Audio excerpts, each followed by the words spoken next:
Les habitants des camps de Tindouf sont les rats des expériences iraniennes pour propager la secte chiite en Afrique de l'Ouest.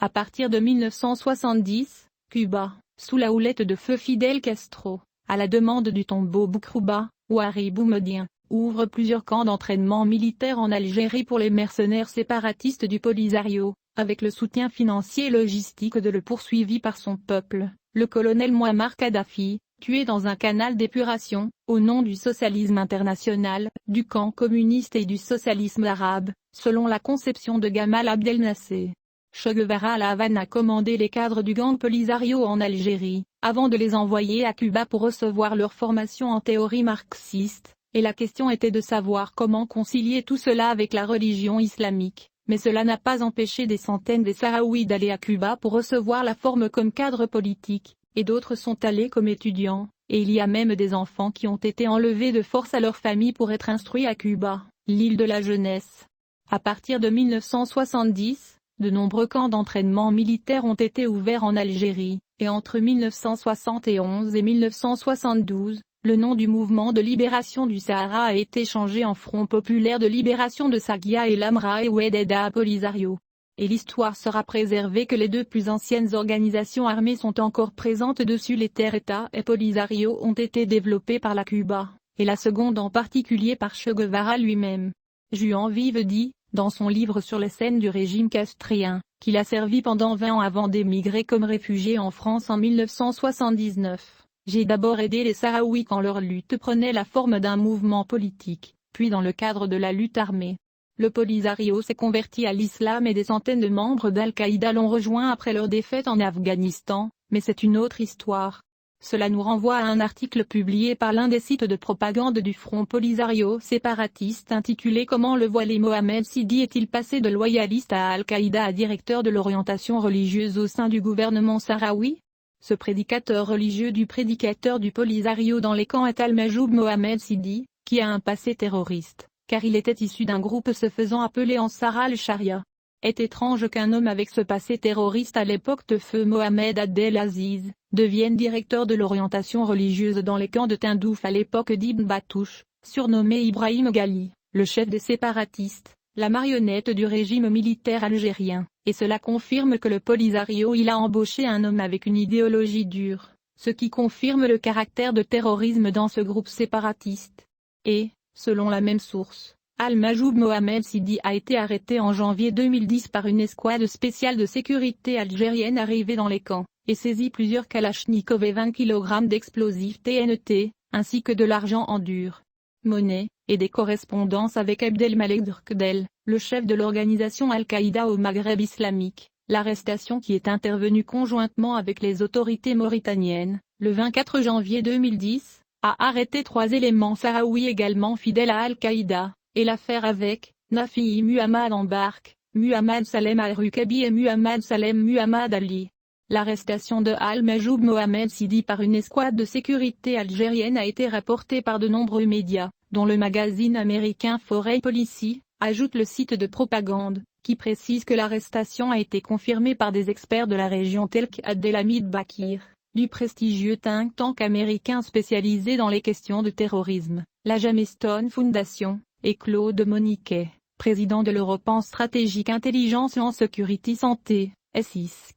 Tel que mentionné par le magazine Jeune Afrique, dans son numéro 8 novembre 2012, sous le titre Mali, Polisario Connexion. Toutes les indications pointent vers la présence de soldats iraniens et de combattants du Hezbollah terroristes libanais dans la ville de Tindouf, en Algérie, afin d'entraîner et d'apporter un soutien aux mercenaires du Polisario, ce que confirme la déclaration d'Ibn Batouche, surnommé Ibrahim Ghali, la marionnette des généraux, le chef des séparatistes, dans une interview télévisée, qui a été reprise par le journal télévisé algérien et les chaînes de l'assainissement algérien, que les forces du front sont devenues obligées de développer leur lutte armée, et que le processus de développement de la lutte se fera dans le sens de l'évolution du conflit au Sahara occidental. Il a jugé nécessaire de ne pas anticiper les événements car la guerre impose sa loi qui est en phase avec les nouvelles méthodes. L'un des sites internet fidèles au Front Polisario a confirmé, sans aucun doute, que des missions ont été envoyées en Iran et au Liban dans le but d'étudier et de s'entraîner à l'utilisation de types d'armes.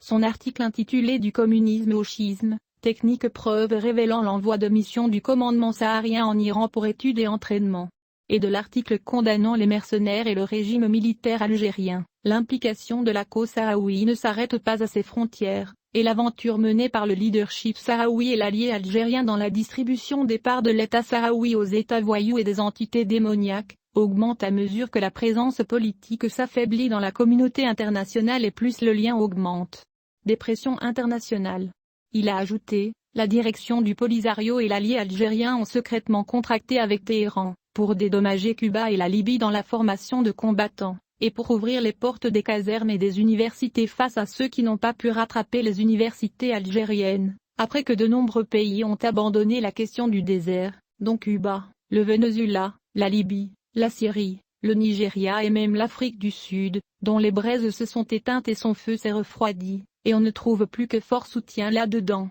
Le site internet concluait son article, qui condamne franchement et clarifie la direction du Polisario et son parrain, le régime militaire algérien, par le seigneur de sa normalisation militaire avec des affaires folles avec Tel Aviv, et expose l'existence d'un lien fort entre l'État safavide et la question du désert, et il est effrayant que la grande communauté qui poursuit ses études et sa formation militaire en Iran, va bientôt retourner dans les camps afin de transformer la doctrine militaire de l'armée populaire, dont la composition se rapproche de la forme à l'outil au Yémen, et le malheur est que les combattants transféreront dans les camps toutes les manifestations du chiisme et élimineront la foi sunnite et donneront à Téhéran l'excuse d'être à des milliers de kilomètres de ses frontières, et notre cause déviera de son cours et deviendra une question qui ne conviendra qu'au règlement de compte entre chiites et sunnites. Le journal allemand Tagesspiegel a révélé que l'Iran avait fourni au Front Polisario des missiles solaires et supervisé les camps d'entraînement séparatistes du front en Algérie en coopération avec le Hezbollah.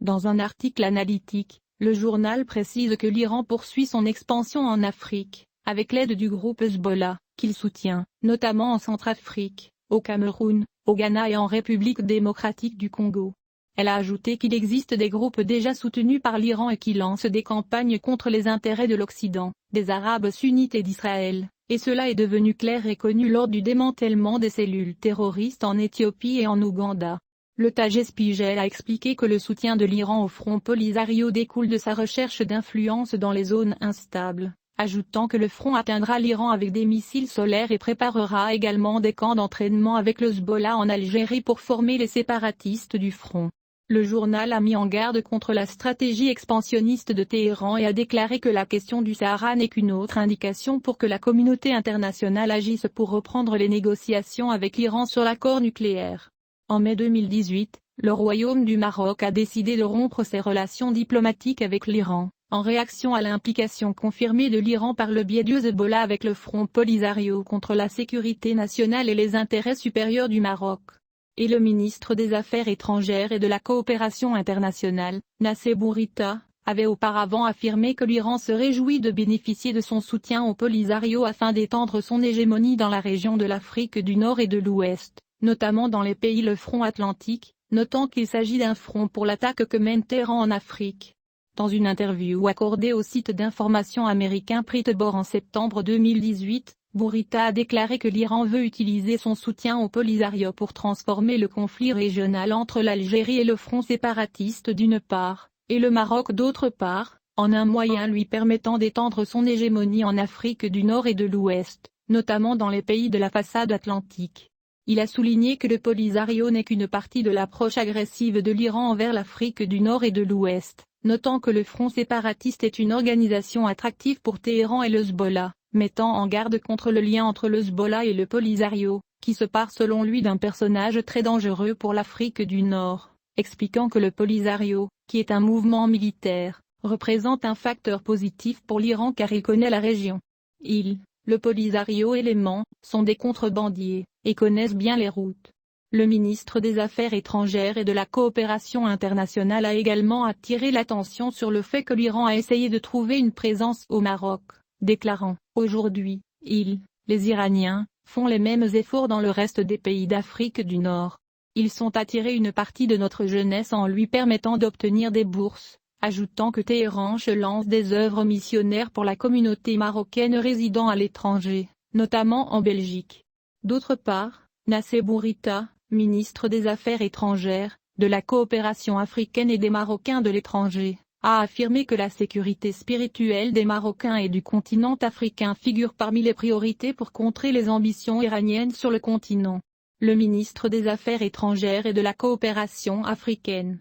lors d'une discussion sur un certain nombre d'accords internationaux à la Chambre des représentants la semaine dernière, selon un rapport publié par la Commission des Affaires étrangères, de la Défense nationale, des Affaires islamiques et des Marocains vivant à l'étranger, a souligné que l'Iran essaie d'entrer en Afrique de l'Ouest pour répandre la secte chiite. Le ministre des Affaires étrangères, de la coopération africaine et des Marocains résidant à l'étranger a souligné que le soutien du Maroc à ce que subit l'Émirat d'Abu Dhabi aux Émirats arabes unis était un message clair pour dénoncer les exactions des outils et la politique de l'Iran